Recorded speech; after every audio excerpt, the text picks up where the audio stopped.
If you keep waiting for perfect, you risk waiting too long.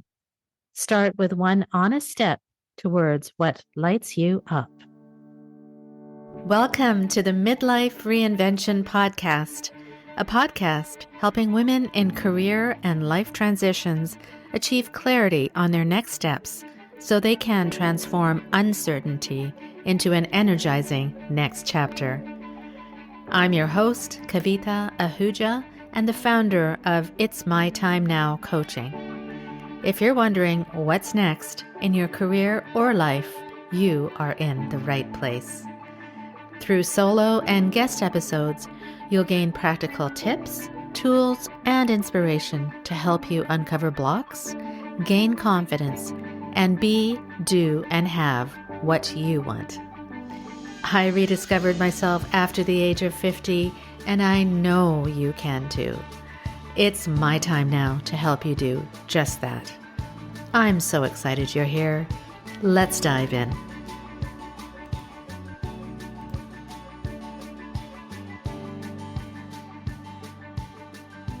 Welcome back to the Midlife Reinvention Podcast.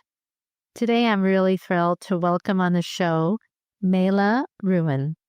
Meyla is a co-founder of Bexon Design and a leadership coach, whose story is really a beautiful example of reinvention in midlife. After more than 2 decades in education, Meyla made a very bold transition at the age of 48, launching a jewelry brand inspired by her American Turkish heritage. Through her work, she helps women express themselves, find confidence, and carry meaning in the pieces that they wear. Her journey weaves together family, legacy, and courage, and I know that her story will inspire anyone who's wondering if it's ever too late to follow your passions. So welcome on the show, Meyla. How are you? And it's great to have you on today.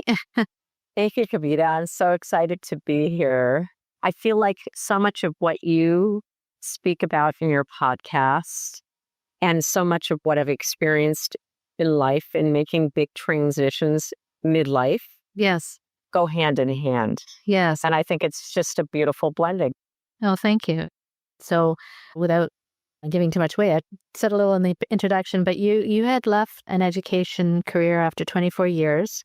So what inspired you to do that and to kind of make the leap at 48 years of age to co-found your current company? And maybe tell us a little bit about this heritage and the history, family history that played a role in all that. Absolutely. It's a great question, especially to lead into the transition. So when I was doing education, I loved it. But when I was really young, I loved going with my Turkish grandmother to see the beautiful jewelry in Istanbul. She loved jewelry. He'd love fresh food. So we would do adventures together. We went to Topkapı Palace. Nice. We went and saw the beautiful daggers with the emeralds and all of the beautiful jewels. And in my mind, I always wanted to do something with jewelry. I also loved the colorfulness and the history behind the jewels, because they always created memories for people, even in history. So the dagger was given to the Ottoman, either prince or sultan, as a gift from their country to be a historic relic. I got to see the relics, but I also saw the jewelry given to the princesses and the queens. And when you're young, it's very exciting. Then when I got older, I decided to start making jewelry. So I did beading and I made earrings to start. And that was really fun. And then I met my grandmother's jewelry maker that she loved very much. And she was working with turquoise and amethyst, citrine, all these beautiful colors. And she had a ring made for me. And he showed me how he made the ring. And that was my initial passion with jewelry. In the meantime, I played a lot of tennis. I was extremely active. And I was confused in college. Did I want to become a physical therapist a teacher, a coach. I decided to get my teaching credential. So that's how I started in education. But while I was in college, I made jewelry and gave jewelry to my friends as a gift. And they loved it. And then they said, why don't you just do jewelry? And I said, I can't do it all. And I kind of liked that. I ended up getting married, had 3 babies, and my mother, unfortunately, started going downhill health-wise. And then my sister decided, why not leave education and then we can start a business together and also help care for our mom. And I said, let me think about that. So I said, and I had second grade twins. So they were around 8 or 9, around 8. I know, actually. And I said, maybe this is the time. Let's figure it out. So I took a leave and I said, let me split its life in Turkey and go back to the jeweler that I had originally met. At that time, so he taught me a bit, taught me all about the stones, and then said, let me help make the business work for you. Tell me the designs you want, and I'll help make, and you can do some of the making and repairing yourself in the United States. And I said, oh, that's a good idea.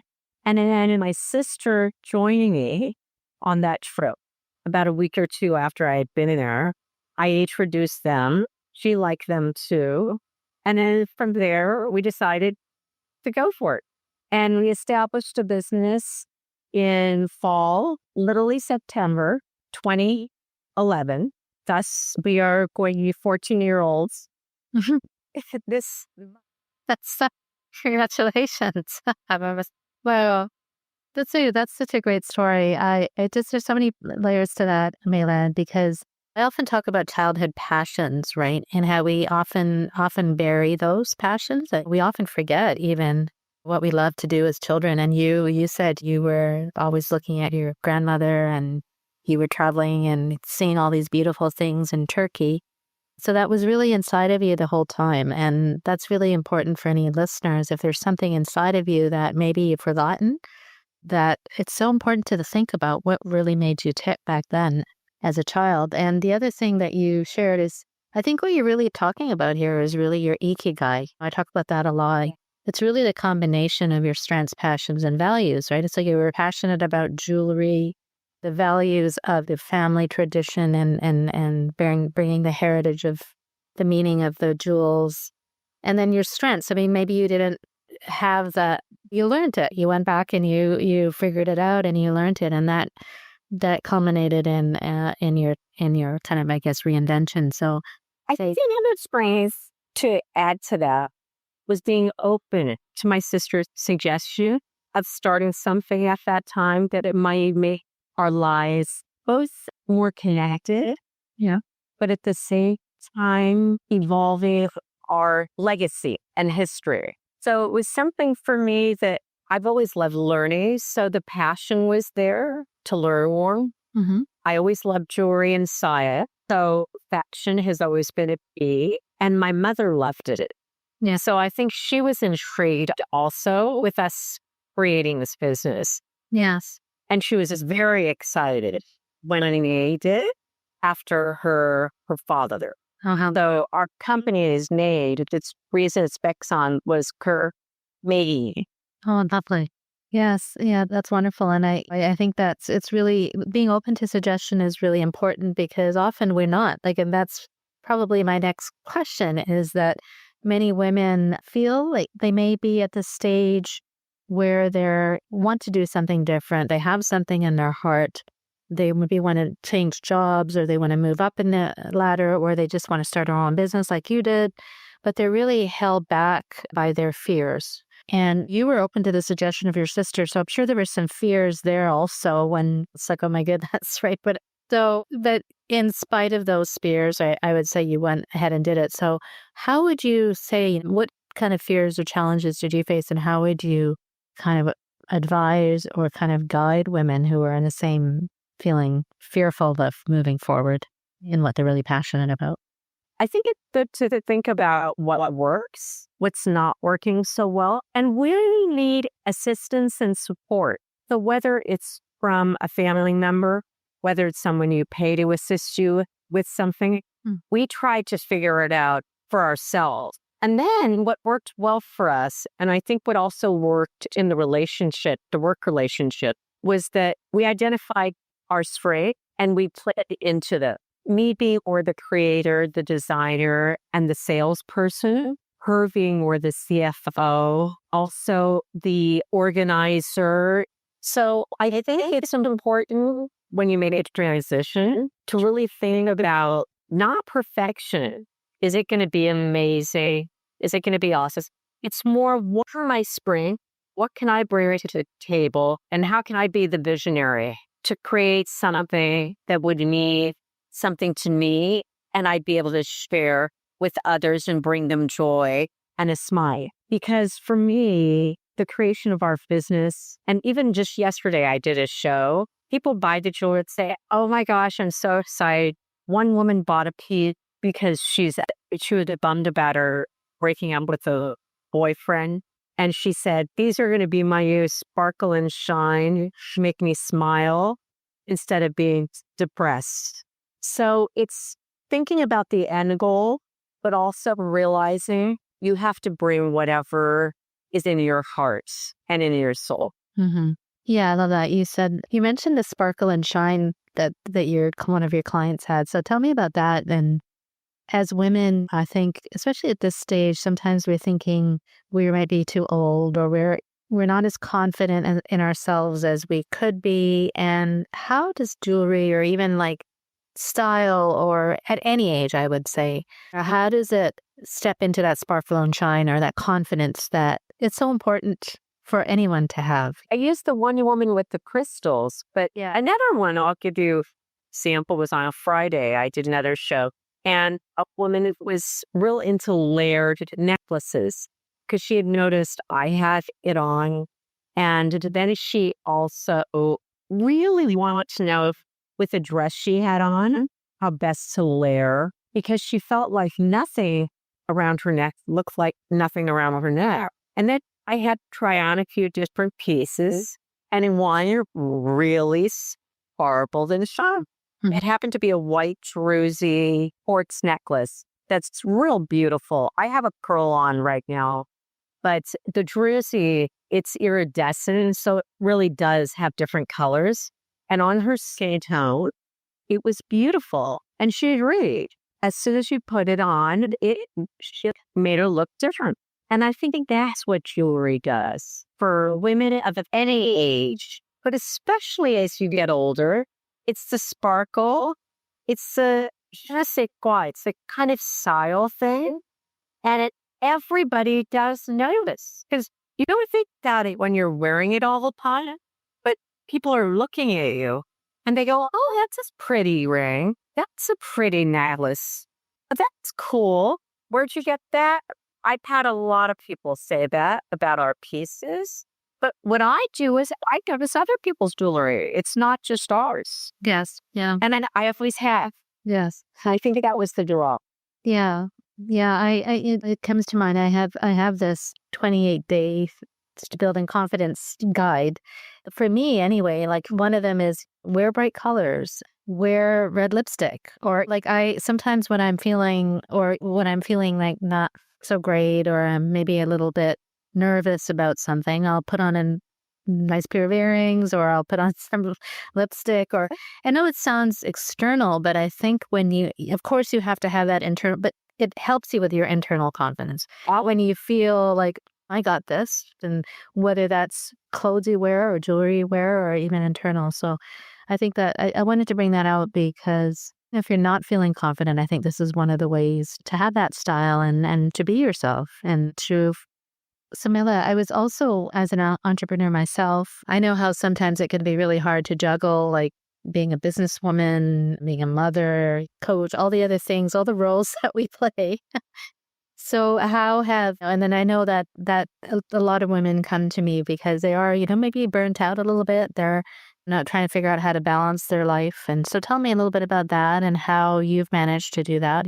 It's a bit difficult, but I've got to say, probably my number one way of balancing is building super positive, close relationships.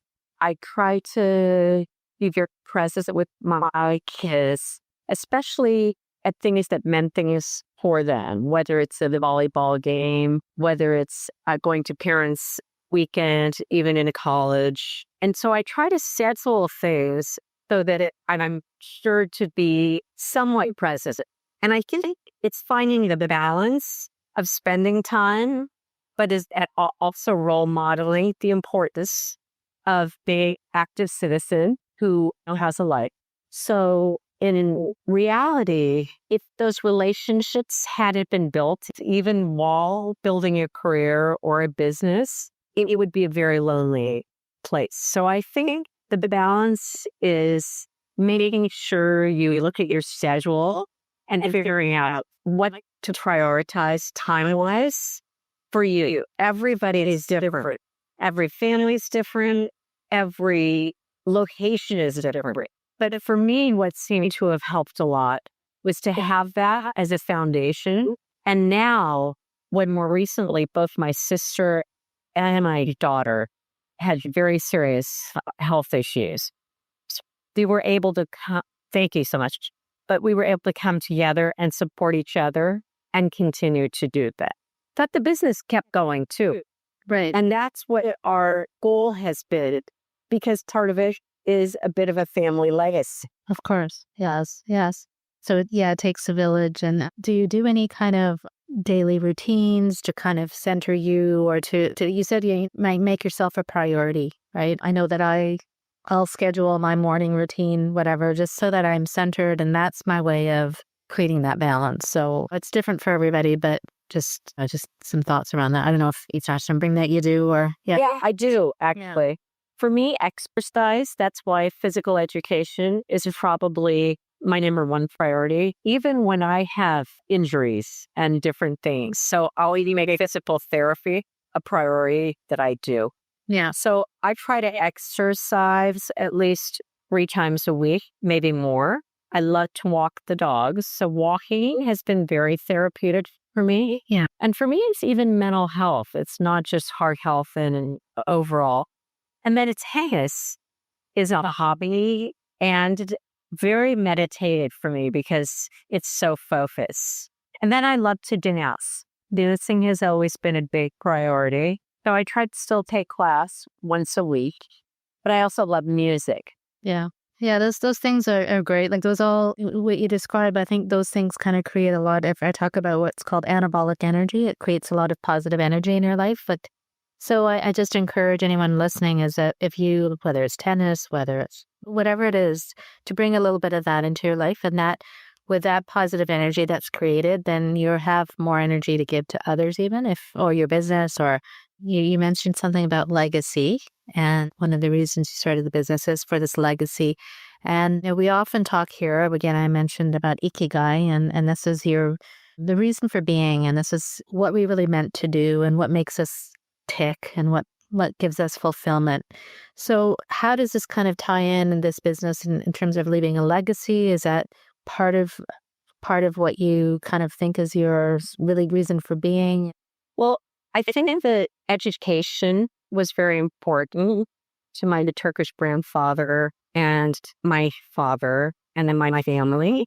And I think that having a big teacher, I already was starting that process as a legacy.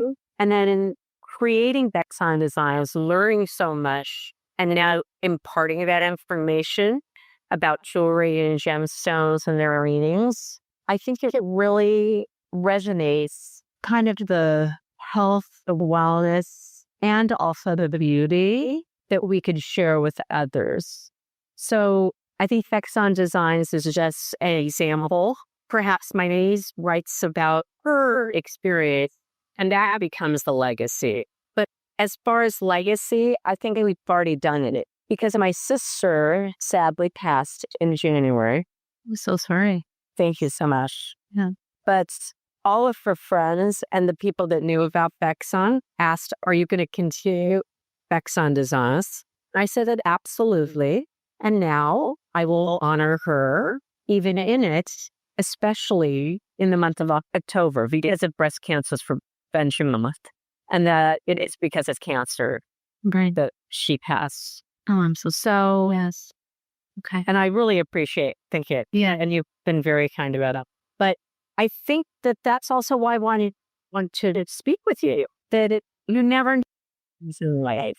So if you wait too long, it might be too late. But if you really think about what you want to do and what's happening, whatever that might be for you, and what you want to keep doing and moving it forward, it's a good time to really rejuvenate in midlife.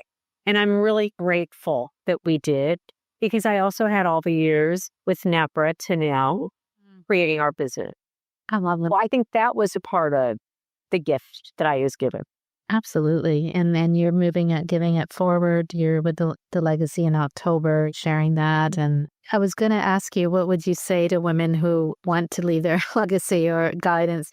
How do they take their first steps? But I think you really shared that, in that we never know what's going to happen in life. And that's what I often say is, at the end of your life, you want to look back at and say, I did this. I followed my passions. I really lived my values, and whatever it may be. It doesn't mean that you always have to leave your career or whatever, but in some way, if you can put those things into your life, that those things that give you meaning and legacy, or whatever word you want to use, that are important to you. Well, you don't just brush it aside and say, well, I'll do it tomorrow, I'll do it next year.